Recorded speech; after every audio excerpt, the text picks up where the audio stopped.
It's just you two here right now, so we will go through what is going to be involved in part 2 of the assignment. I did move the due date for the assignment back, and so you have more time. It's not due until the following week. But in addition, we want to talk about what is due this next week for your table. You have to still make a regression table. Okay, so let me talk about that first, because I want to be clear on what goes into this, so you guys are clear what is due. So this is this was this last assignment that was posted for the SPSS assignments. Essentially, this is what you guys do have to do for your paper, and that is you want to have a regression table that looks at linear and logistic regression. If you just did linear, or you can only do linear because you don't have a dichotomously coded dependent variable or binary coded dependent variable, that's fine. But it does need to follow this general format where you are, and there's a video on this, where you're posting a zero order model where it shows the effects of all your independent variables on the dependent variable individually. So you enter in one at a time, so simple linear models. And then you have a full model that shows the effects of all things controlling for each other.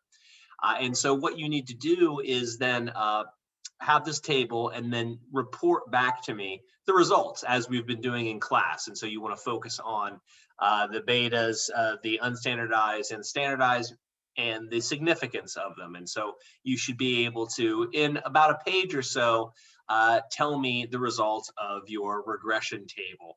And so this will be additional points that are added on to that part 2. And so you'll get another 10 points of the table and another 10 points for interpreting the results correctly. So that is what you want to do by Tuesday of next week, by 4:20. Which is Tuesday of next week. Yeah, so that will be what you need to be doing as a way to well, as a requirement, as part of the last part of the assignment to finish that out. You will need to submit that, and that I can take a look at that before you submit it for grading. That would be fine if you want to get that to me prior to the 20th.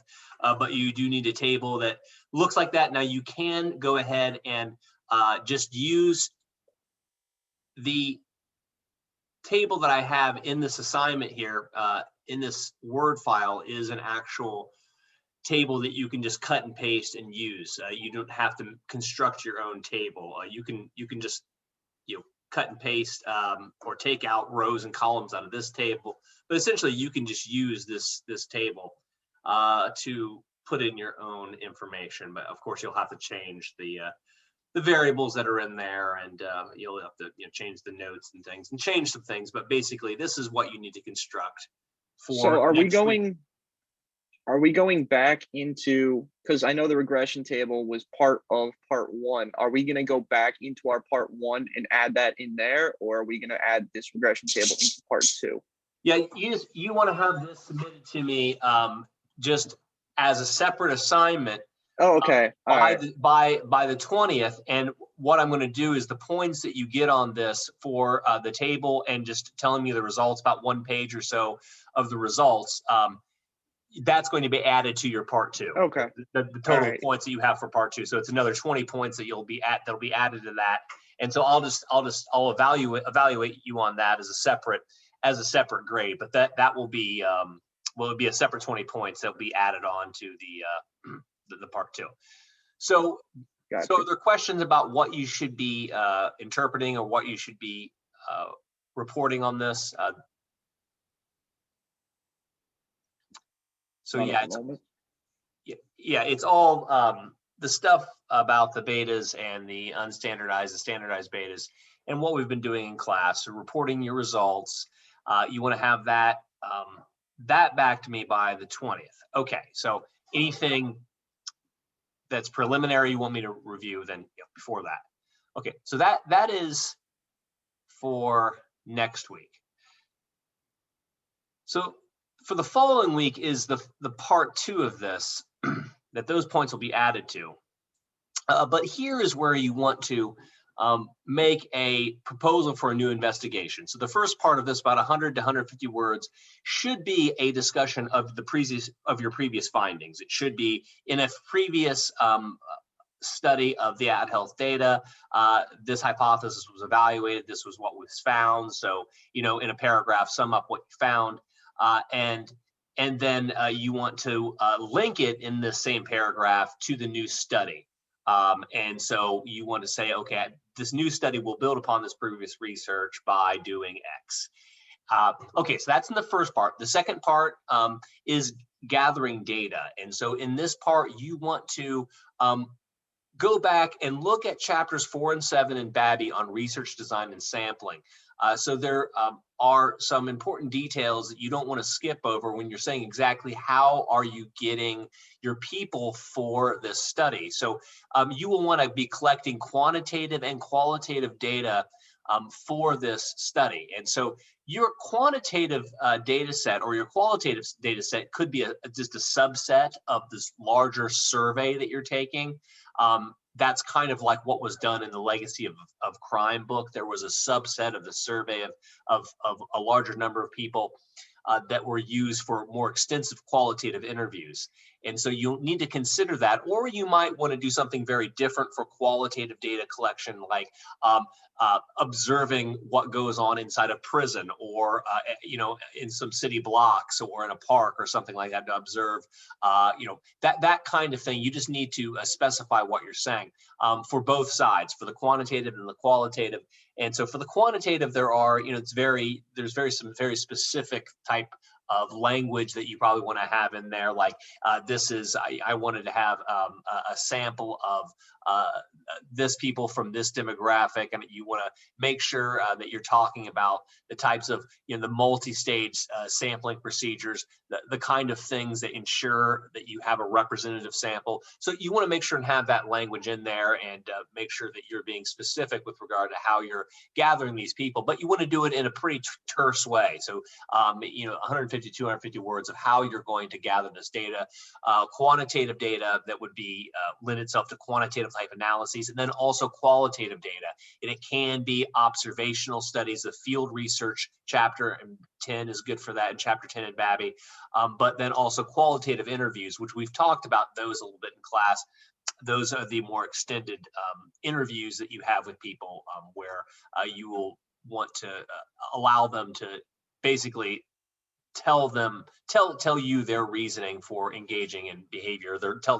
They tell you their life story, in addition to you're collecting other data from them in a larger study. So Professor, with this, it's almost like we're not using the AdHealth data set for part 2.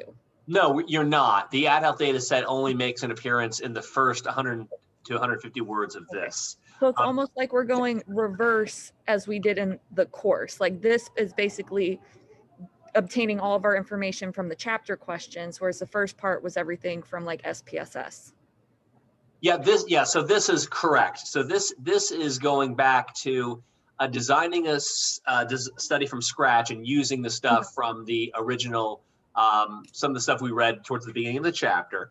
And so this requires you can do whatever you want, but you will want to do it within these limitations, and use the language that appears in BABI to make sure that you're being specific with regard to how you're gathering these people, because they're not going to just show up your front door and say, hey, I would love to take your survey and talk to you about my most intimate and painful moments of my life, because I have the kindness of my heart. So you just have to go through the steps of how would there be an incentive. You could say, well, if I had grant money, I would give each person $150 and they would all do that. You can say whatever you want, as long as it is reasonable and it's scientific with regard to how you're going to gather the data from these people. And so that is what you want to do. And review also in chapter 3 in Legacies of Crime, that chapter is particularly about the qualitative interviews. So you can check that out.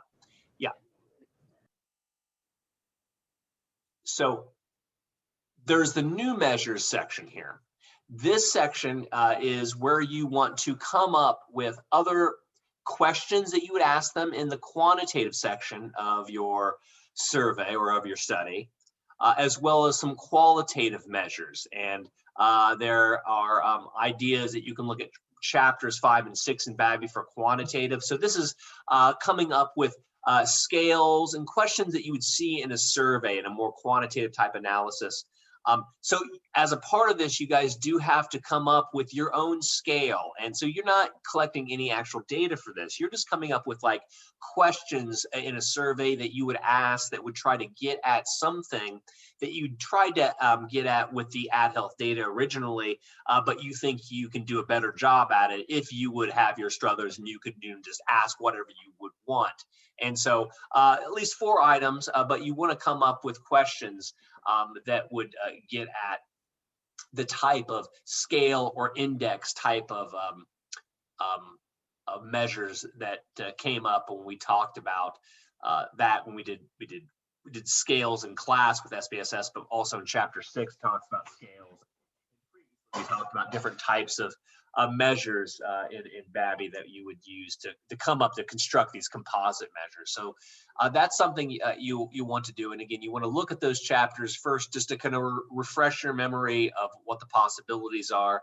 But also just think of the types of survey questions you have seen personally, and the types of things that you would probably put in a survey that you think would deliver you the goods, the information that you would like to get from participants to help answer your research question, or just to explore it more thoroughly, because that's what you're doing. It should be kind of a continuation of the first part. It's the same research question. You're just going at it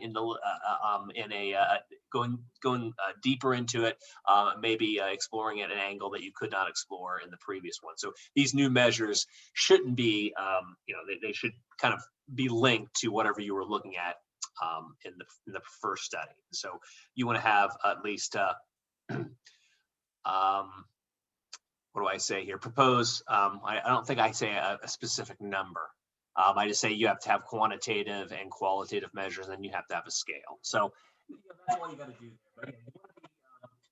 Make it so people can actually make this. And so you could say, I want a scale that's measured, each question measured 1 to 5, 1 strongly disagree, 5 strongly agree, asking these questions. Say something like that. I'm using a Likert type items, and I'm going to be asking this. I'm also going to be asking these open-ended questions for the people in my qualitative survey, or I'm going to be observing for these things, and I'm going to be, so you just want to make sure that this is specific.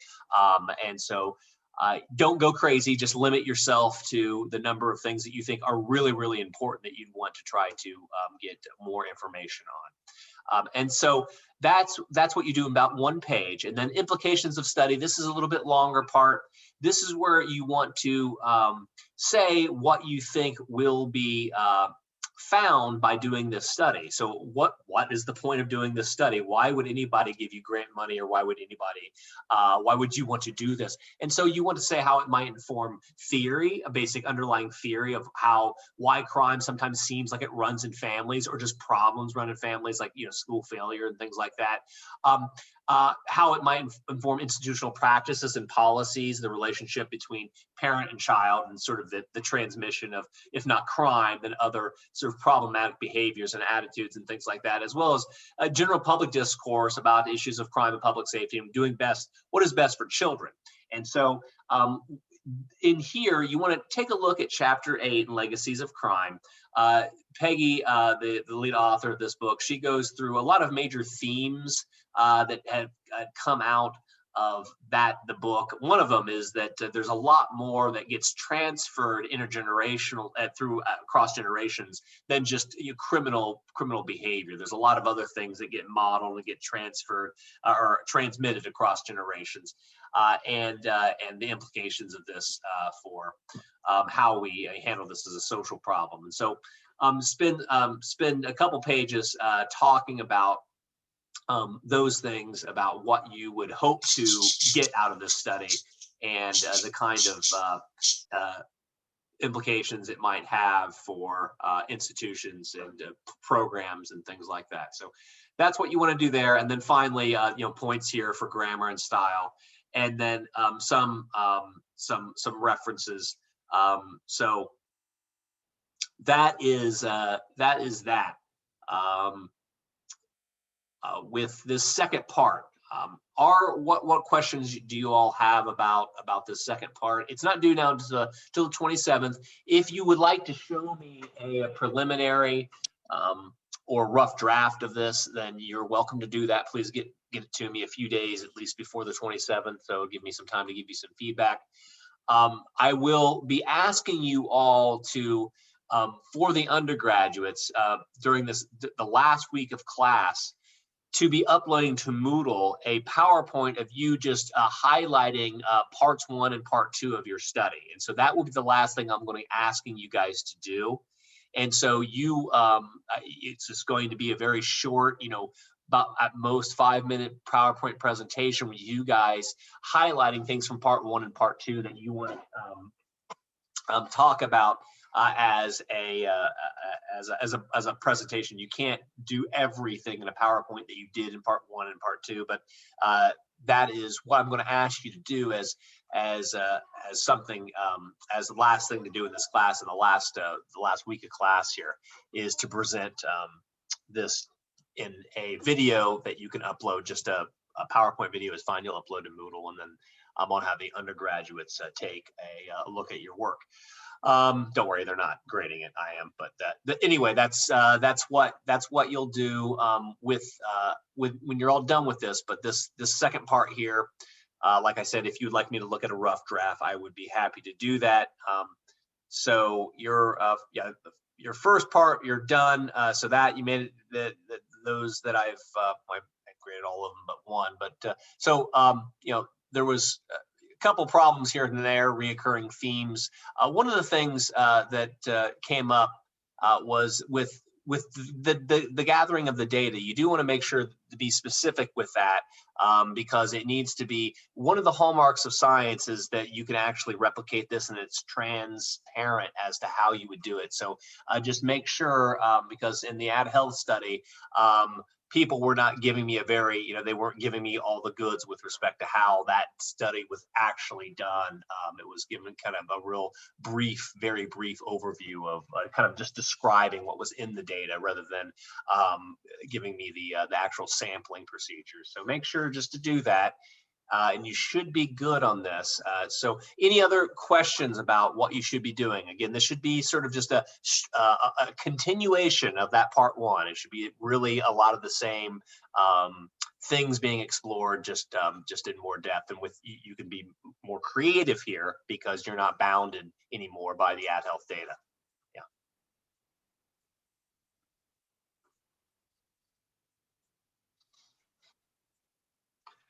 So if there are no questions, you all are free to take a look at this and get started whenever you have free time to dig into this. But remember, what I would do first, though, before you get into the second part, is go and do your table and do your regression results.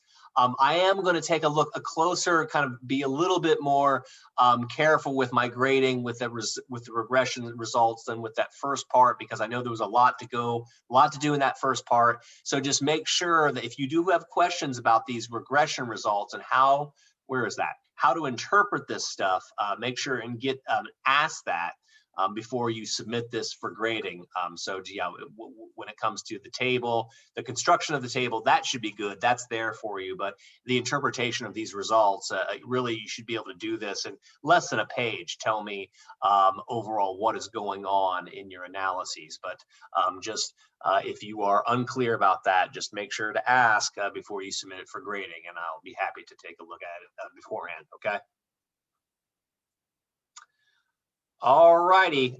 So yeah, you are, have a good night. You are welcome to take off. If either of you have questions, you can stick around, but that is all I think I wanted to go over. So, okay, bye-bye. Take care.